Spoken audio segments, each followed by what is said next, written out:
أعوذ بالله من الشيطان الرجيم بسم الله الرحمن الرحيم رب اشرح لي صدري ويسر لي أمري واحلل عقدة من لساني يفقهوا قولي واجعل لي وزيرا من أهلي رب زدني علما رب زدني علما رب زدني علما آمین بسم اللہ الرحمن الرحیم۔ سورۃ البقرہ آیت نمبر 243 سے آج ہم پڑھیں گے۔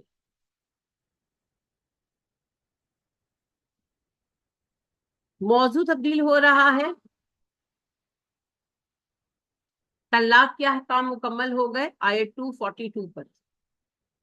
سارے طلاق کے احکام سورہ بقرہ میں ہی ہیں، صرف عدت شوہر کے گھر کاٹی جائے گی، یہ موضوع سورہ طلاق میں ہے جو ہم نے بیچ میں پڑھا تھا۔ اب یہ طلاق کے احکام آپ پکے کریں گے، ان کا آپ کا ٹیسٹ بھی ہوگا، کوئز بھی ہوگا، ٹھیک ہے؟ جو ربا کے ٹیسٹ ہو رہے ہیں وہ تو ہونے ہیں نا، طلاق کا موضوع ویسے مستحکم کریں گے انشاءاللہ انشاءاللہ۔ اچھا جی، اب جو ہمارا موضوع ہے وہ ہے حیات بعد الموت۔ آگے انشاءاللہ قتال کا موضوع آئے گا، اللہ کی راہ میں جنگ کا۔ تو اس سے پہلے اللہ سبحانہ و تعالیٰ ذہن سازی فرما رہے ہیں کہ حیات بعد الموت جو ہے وہ کیا ہے، اور زندگی اور موت کی حقیقت کیا ہے۔ زندگی اور موت اللہ کے ہاتھ میں ہے، اللہ جیسے چاہیں زندگی عطا کرتے ہیں، جیسے چاہیں موت عطا کرتے ہیں، سب اللہ کی طرف۔ تو اللہ سبحانہ و تعالیٰ کے فیصلوں پر راضی رہنا چاہیے۔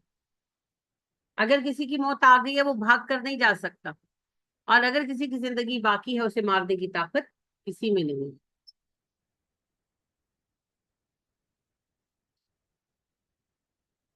یہی موضوع شروع ہونے والا ہے، اس پر دو اہم واقعات آنے والے ہیں، انہی کو آج دیکھیں گے۔ اللہ کریم ارشاد فرماتے ہیں، عالم کیا نہیں تارا تو نے دیکھا۔ حفصہ ان کو دیجیے سپارہ کھول کر۔ کیا حرف استفہام ہے، آپ کو پتا ہو چکا ہے، چل چکا ہے۔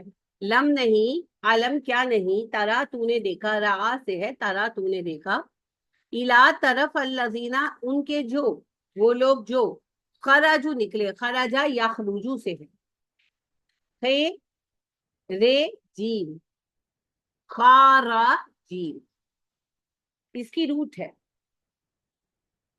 خرجو نکلے، من دیارہم اپنے گھروں سے، من حرف ہے، من سے، دیار گھروں کی جمع ہے، دار گھر کو کہتے ہیں، دار سے دیار جمع ہے، ہم ہے، من نے اس کو زیر دے دی، من نے دیارن کو دیاری کیا اور ہم کو ہم کیا، من دیارہم اپنے گھروں سے، وا اور ہم وہ، الوفن الف ہزار کو کہتے ہیں۔ الف لیلہ سنی ہے آپ نے؟ آپ اسے کہتے ہیں الف لیلہ، الف لیلہ نہیں ہے، الف لیلہ ہے، الف ہزار کو کہتے ہیں۔ لیلہ رات کی جمع ہے، لیل کی، الف لیلہ ہزار راتیں۔ اگر آپ نے وہ کہانی پڑھی ہے، سنی ہے، شاید آپ کو یاد ہو، اس کا کیریکٹر ہے شہر بانو۔ وہ کہانی سناتی ہے، وہ ایک بادشاہ ہوتا ہے، وہ عورتوں سے، اس کی بیوی اس کو ڈچ کرتی ہے تو وہ عورتوں کو قتل کرنے لگتا ہے۔ وہ رات کو شادی کرتا ہے اور صبح عورت کو مروا دیتا ہے، تو کئی خواتین کو قتل کرتا ہے۔ تو پھر اس کے وزیر کی ایک بیٹی ہوتی ہے، وہ اس سے وہ شادی کرتی ہے ڈیلیبریٹلی بادشاہ سے، اور وہ رات کو اس کو کہانی سنانی شروع کرتی ہے، اور وہ کہانی لمبی کرتی ہے اور سسپینس کے لیول پر لا کر نا صبح کو ختم کر دیتی ہے۔ تو بادشاہ اسے قتل نہیں کراتا کہ اسے کہانی پوری کرانی ہے۔ اگلی رات وہ پھر کہانی شروع کرتی ہے، وہ کہانی ختم کرتی ہے اور اگلی کہانی شروع کر دیتی ہے، اور اس کو اس کے سسپینس لیول پر لا کر صبح کر دیتی ہے۔ یہ اس طرح چلاتی کہ صبح قریب آتی ہے تو سسپینس لیول آ گیا ہوتا ہے، تو بادشاہ اسے ایک دن اور زندہ رکھتا ہے، تو اس کو ہزار کہانیاں سناتی ہے، یہاں تک کہ پھر بادشاہ کو ریئلائز ہو جاتا ہے کہ ایک عورت کے غلط ہونے کا مطلب یہ نہیں ہے کہ ساری عورتیں دھوکہ باز ہوں گی، تو وہ اپنی اس حرکت سے باز آ جاتا ہے۔ تو وہ ہزار راتوں کی کہانی ہے، اس لیے اس کا نام الف لیلہ ہے، نوٹ الف لیلہ، ٹھیک ہے؟ الف کا مطلب ہوتا ہے ہزار، تو الف سے الوف جمع ہے، ہزاروں، ٹھیک ہے؟ ہزاروں،